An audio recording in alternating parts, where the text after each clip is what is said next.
Hi class, for those who don't know me by name, my name is Heather. I chose to do my interview over my client who's from Somalia.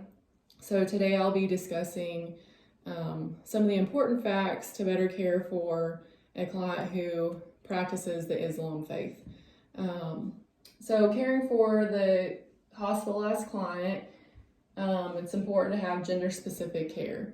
So during hospitalizations, Muslim clients' modesty and privacy should always be respected. They should be cared for by a healthcare member who is of the same gender. They do, however, allow opposite genders in emergency situations. That will always be allowed. But when a gender-specific care is not possible, the same gender staff member or an adult relative should always accompany the nurse when caring for that type of client. The next things we'll talk about here is eye contact. It may be avoided because Islam's people tend to avoid eye contact or handshake if it's somebody who is the opposite gender. So just make sure that you always provide same gender care for that type of client. The next thing we'll talk about is the foods not allowed and foods that could be offered for the patient. Islam has rules about the types of foods that they are not allowed to eat. These foods are pork, alcohol, and animal fats. So many Muslims may refuse to eat hospital food if that does not abide, by the Islam rules.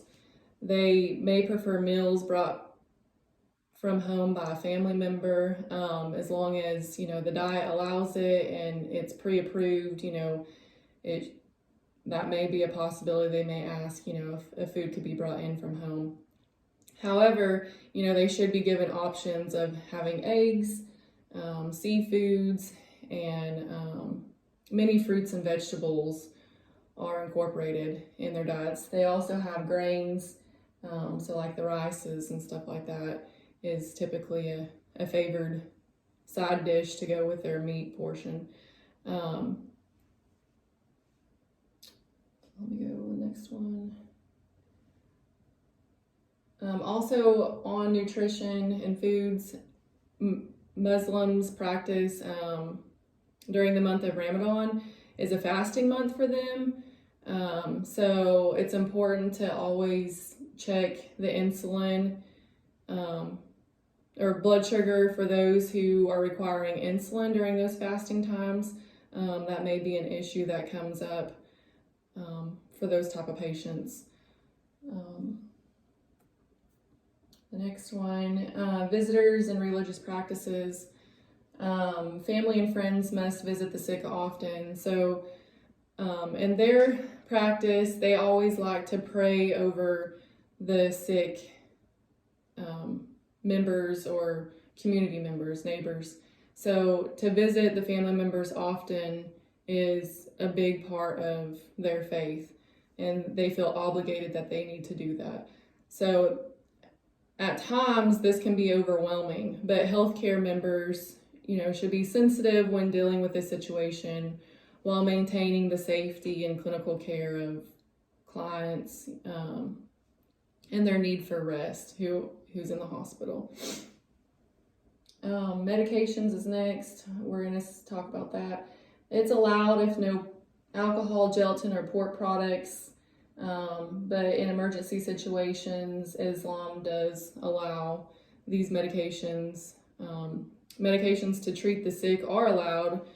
However, like I said, the products cannot contain the alcohol, gelatin, or pork base. They're considered forbidden. Sometimes it is possible to obtain gelatin-free alternatives, but in emergencies, like I said, this rule does not apply. If an alternate drug is not available, however, this should be explained to the client in depth for the reasoning needing to be used. If the medication is necessary for treatment, Islam allows it.